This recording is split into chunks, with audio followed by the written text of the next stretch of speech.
just want to stop. Priti Patel, your racist policies are killing people.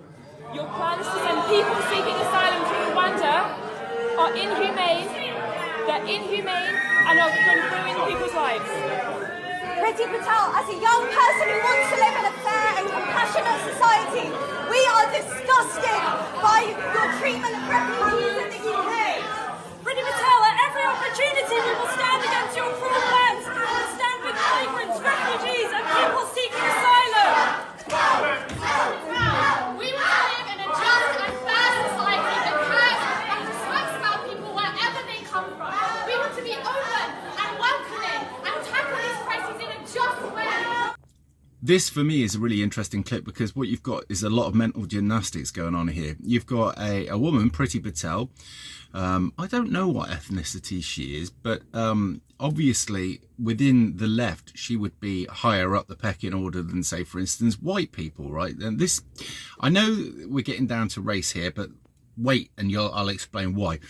So she's paying lip service to the raging immigrant problem we got at the moment by trying to encourage conservative voters who are, generally speaking, worried about the state of the immigration problem that we have and the amount of people coming into the UK, how many houses we have for them, the doctors' surgeries that are overcrowded, all the rest of it.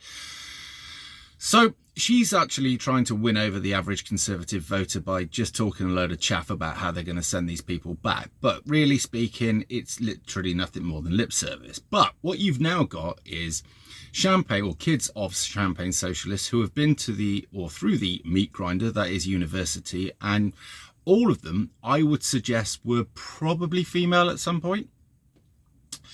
And identify now as something that you and I probably couldn't pronounce or even understand, but nevertheless, there they are. And it's amazing because you can see that having looked at these people, none of them would have been brought up in, say, for instance, the East End of London or maybe central Birmingham or Bradford or wherever it is, you know, where these problems really do take root. So none of them really have a effing clue about what's going on, but they've come out to protest the racism. But the problem is, being white as they were, so embarrassingly white, because obviously they hate that, having to shout at a person of some colour, all right, really would have gone against everything they've been taught.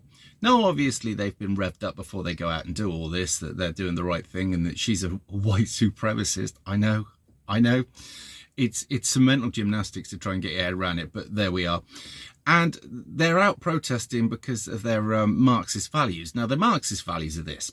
Simply follow the machine, do what the machine tells you, whenever the machine tells you. And if it sounds like absolute rubbish, don't question it because the machine knows better than you do. And what we want is people who are not loyal to each other, who are not loyal to their creed or their culture or anything like that, not loyal to their country's history or their country. They're only loyal to the ideology.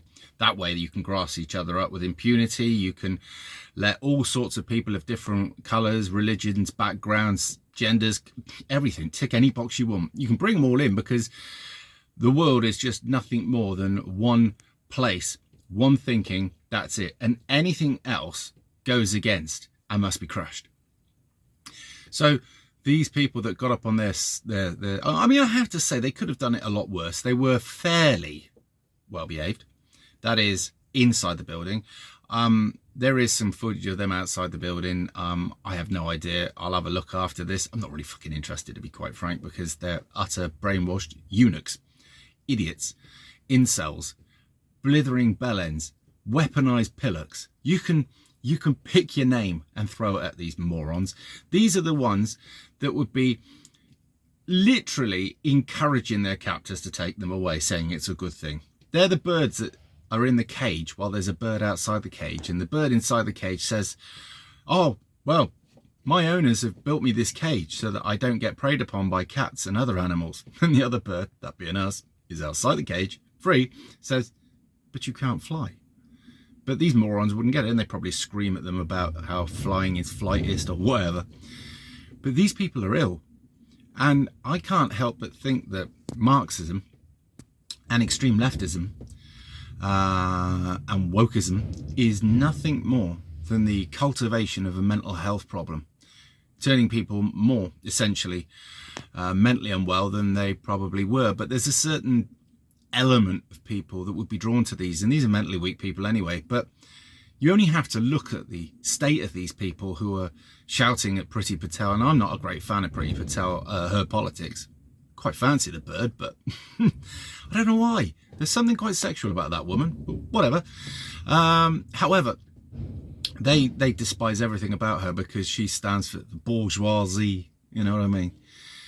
Do you know, it's quite amazing that all of these people choose their history. They don't actually look into the rest of the history about, say, for instance, Marxism, or they don't look into communism. And all of the people that helped to get communism and Marxism to the position that it found itself in were eliminated because they ended up being a threat to the system itself. But none of these morons realise that. I'm led to believe that some of the morons now in higher up positions, say for instance in the US, have now realised that there's a very real chance that if this purge, this, I don't know whether it's Marxism or it's socialism or communism or a bastardization of all of it joined in or whatever it is, put it this way, it's not decent. But whatever it is that they were encouraging to march along because they thought they would then be the leaders of said movement, if you want to put it that way, they're now realising that actually they would be demoted to being the poor people, or perhaps worse, and now they're not all for it. So if these self-centered morons realise that this thing that's coming their way, or all of our ways, they won't be a part of, and they won't be controlling us, that they will be with us, oh, they don't want that. And they may actually rail against it, which would help us. Not that they're trying to help us, they're just trying to save themselves. But there you go. Anyway, I'm still waiting. I'm waiting. I'm waiting. Yes, working on a Sunday. I never used to do it because it was a day of rest, but however, monies are incredibly tight at the moment, so you have to do it. But I think this is God's way of punishing me for working on the day of rest because I'm waiting and waiting. Anyway, there you go. Right, I'll see you in a bit.